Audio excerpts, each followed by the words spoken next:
Morning's edition of the MPC Markets Morning Call, 30th of October 2025. I'm Mark Gardner. Huge amount of earnings, well, very big in terms of market cap, certainly. Very mixed in terms of these results. So Google was the clear winner. They smashed earnings on really, across a multiple different facets. We'll get into it in a little bit more detail in a little bit. While Microsoft and Meta, well, Microsoft beat, but still disappointed the market down slightly. Meta had a fairly large tax write-off and very much disappointed as well. So we'll just go through here. Obviously, we got the equity markets overall. Broadly mixed. One of the worst sort of days in quite some periods in quite some time yesterday for the Aussie market. We had that Aussie CPI number yesterday, and at 3.5%, and the trim mean for the quarter above 1%, expected at 0.8, which is the RBA's preferred inflation number. Basically takes rate cuts off the table here in Australia for at least this year. It could be one and done, which would be very surprising because they don't normally do 125 basis point and then finish a cycle. Usually there is at least 2 to 3, if not more. But look, I wouldn't be surprised with a one and done, though, being the first sort of time we've done that, just on the basis that I think the first one was just under such public pressure. And I've been very critical of the media in Australia politicising and the government politicising the RBA. They're supposed to be the adult in the room. That's the whole purpose of having them as an independent body, because you cannot trust politicians and people with big mortgages to make decisions on interest rates, because they're always going to, make a decision in favour of hyper growth, which then leads to inflation, which, your property might be, there's no point your property growing by 15% a year if inflation's at 5%. That's just eroding real wealth. So that's why central banks need to keep inflation under control. So look, Russell was down 1% overnight. Nasdaq was up on the back of Nvidia. President Trump said he has plans to discuss the company's Blackwell chips with Chinese leader Xi Jinping, and that's sort of raising hopes of relaxed export restrictions. And obviously, as I've said in the last 2 morning calls in a row, Jens is very good. And when I say showman, I don't mean that from a disrespectful standpoint, but he's very good at pumping the positives. And those, whenever he's doing a conference, it's possibly one of the easiest trades in the world, is just to go long for that period. This really helped as well. But as you can see, Nvidia really doing the heavy lifting. So is Broadcom. So I've got the after earnings results, because these earnings come out. So this is the day session results or net changes. So Nvidia was up 3, Broadcom was up 3.5. We still had uplifts in AMD and Micron and et cetera of around about 2%. Palantir was up another 5%. Caterpillar was a great result. Now, seemingly, it's a bit of a bellwether of the economy, or is treated as. But they had great results across the board. But they're selling a lot of those automated, and so they're almost an AI company, which people laugh when I say John Deere. Similar, it could be an AI company or a data science company, but it's the extra add-ons with these trucks and the and efficiencies that they can now bring, which makes them more. They're not changing the price; they're making them more affordable, because someone can sit in an office and drive 2 of them, for instance, or they can set them as automated, so they're not. They're not having, they're not paying a driver exorbitant amounts to be fly in, fly out in a mine, or et cetera, et cetera, et cetera. They also do make significant amounts of the backup generators, the diesel backup generators for data centers. So, that's also helping demand for those guys, but up 11.5% for them. A couple of our favoured stocks in the robotics. And we've got our robotics webinar coming up next Tuesday. But a few of the stocks, and just to give you a little bit of a sneak preview, the likes of Teradyne were up, I think was was up significantly last night. We saw Symbotic up about 10% as well. And yeah, I think I'm just grabbing these numbers up here at the moment. Yeah, Symbotic was actually up 14%. Teradyne was up 20% overnight on good earnings as well. That I think that thematic's going to be fantastic leading in overall for the next few years. But yeah, we also had a couple of sort of fringe earnings, but I mean, really the big show, here we go, is and we've got Apple and Amazon tomorrow, by the way, but we'll just skip through that. So Alphabet, look at this. So essentially, they just beat on everything. The earnings per share was 287. They absolutely smashed the expectations there. Revenue was 103 billion, 16% improvement from last year. As you can see here, that's the big one. Google Cloud jumped 34%, 15 billion in revenue. Net income also climbed to 34.98 billion, which is 34% margin, which is up 4 basis points. So, revenue up and margins up is just, it's a fantastic result for any company, let alone the AI. And I think that's why it was up about 8%. I think it may have drifted back a touch now, but it was initially up 8 to 10% after the bell. And, strong advertising, strong cloud.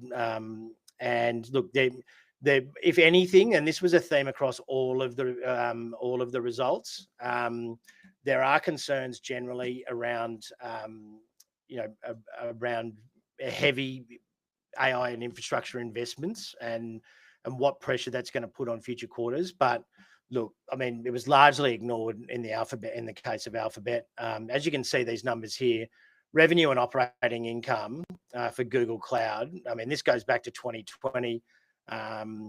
Is just, look, you don't get much better than that. Like that's a beautiful chart if you're an investor. And it even seems to have accelerated quite significantly here, in the last few quarters as well. So, a very boring thing to say, but as I say, from an investing standpoint, that chart's a beautiful thing if you're an investor. Microsoft, basically the operating margin didn't really grow. I mean, and the Azure was what was largely, well, I mean, it was, let's face it wasn't disappointing. I think the market was just expecting too much. So, I mean, you look at all of these numbers, they're all absolutely fantastic. There's a slight improvement in margin. I mean, 43% operating margin in cloud, up 28% year on year for Azure. Even that, they're up 17% in their normal businesses as well. So, look, realistically, revenue up 18% year on year, and I mean the gross profit, operating profit margins up 2 basis points. There's nothing wrong with this result. It was down about 2% in the aftermarket.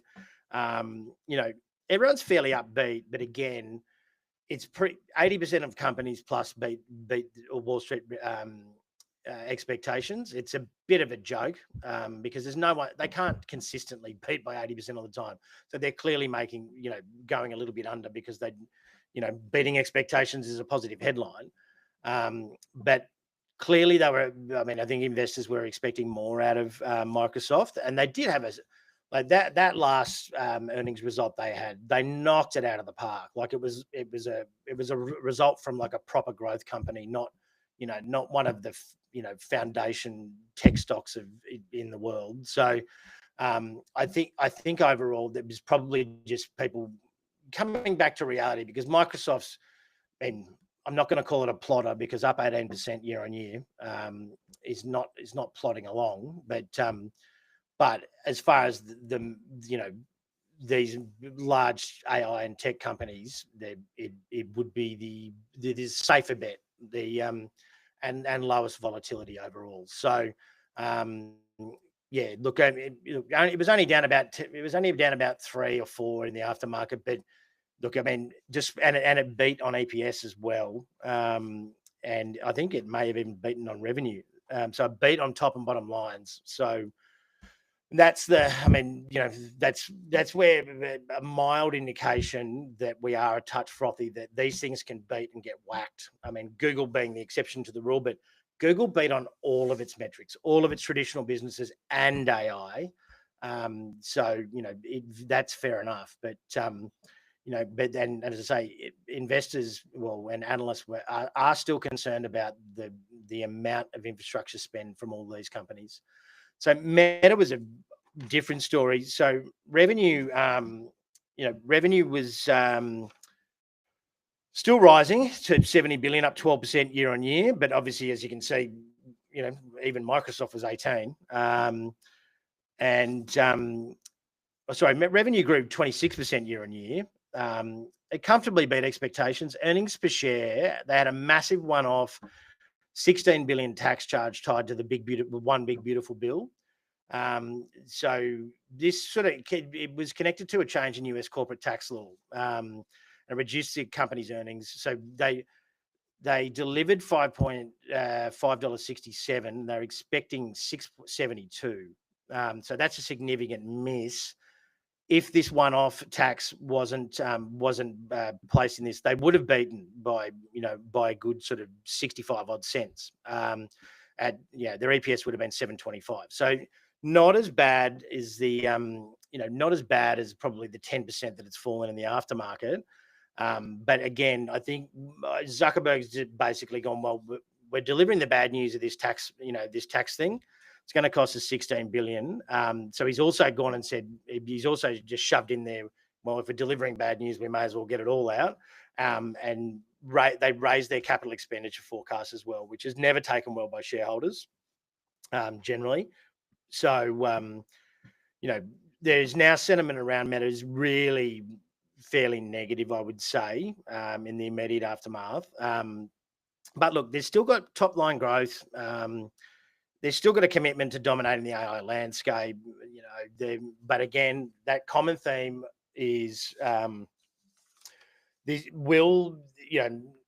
infrastructure spend up front doesn't, you can have revenue growth, but it doesn't necessarily multiply into profit growth or EPS growth. So so overall, we are sort of getting to that point where the concerns around this spending too much money for what could be very future earnings could start to disappoint, particularly when you've got these things we're in the midst of the best 6-month bounce in history out of a fall of 20%, and probably like the best 3-year rally since like the mid 90s.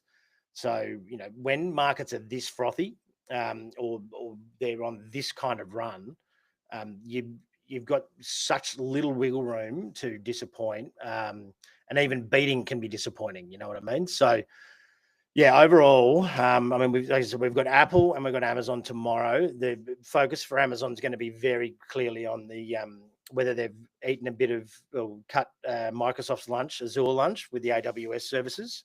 I'll try not to be too negative on Apple, the company I'm not a massive fan of. I cannot understand for the life of me why people remain positive on it. Just given their lack of innovation, how much they've just not almost seemingly voluntarily not participated in AI. It's just sort of a bit bewildering to me, but that's what makes a market, I guess. But gold overall was down slightly. That'd be on rate cut expectations being, they were expecting a far more dovish Fed. There were a couple of guys. So, I mean, very clearly, Governor Stephen Moran, he favoured a 50 basis point cut. So he's very clearly lobbying for the Fed chair job.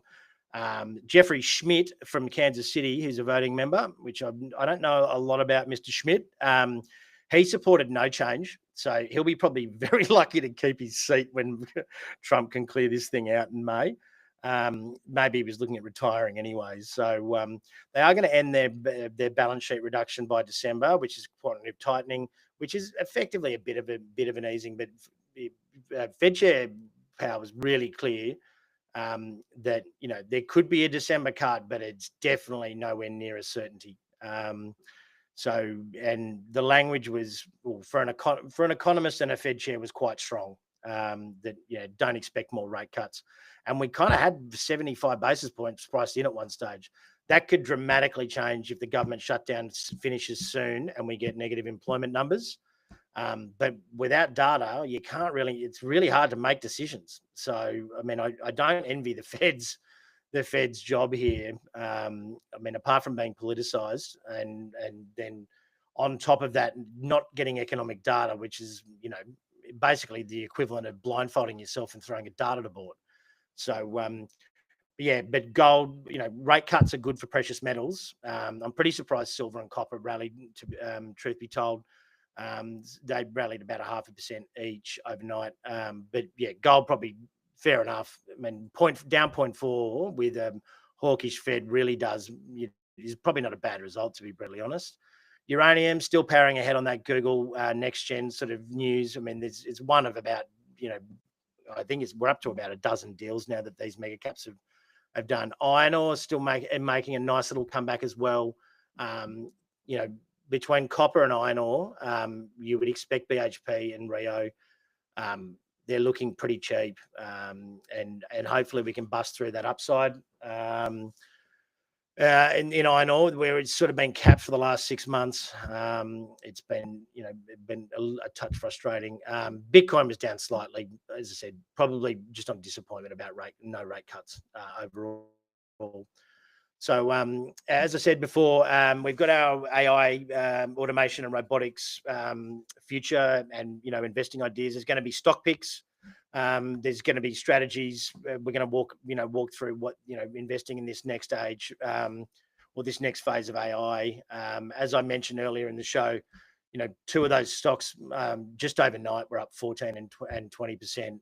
So you probably want to have a bit of a listen, and for the ASX investors in particular, we'll go through, you know, which of the ETFs we favour, etc., and gone and done some detailed research on the weightings and things to make sure that you're getting on board the right one. That really wraps it up for today, and we'll I would expect, you know, the Aussie market overall would be fairly mixed, not expecting a huge amount out of it. Probably some follow-on selling from that shock from the CPI number yesterday. So again, I think the price action in Meta and Microsoft overnight do signal, you know, a mild flag of a potential top. And I know I'm using a lot of very ambiguous language there, but you know, I didn't particularly like the price action of those two, and we will see whether the froth comes out of Nvidia as well. It did tip over 5 trillion last night, the first company to ever do that in history. But you know, this is again on opening up a market that, you know, Trump can change his mind like after breakfast. So who knows about that?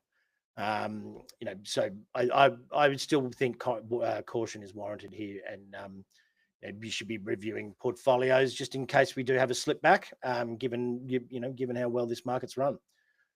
Have a great day, everyone. We'll speak again tomorrow.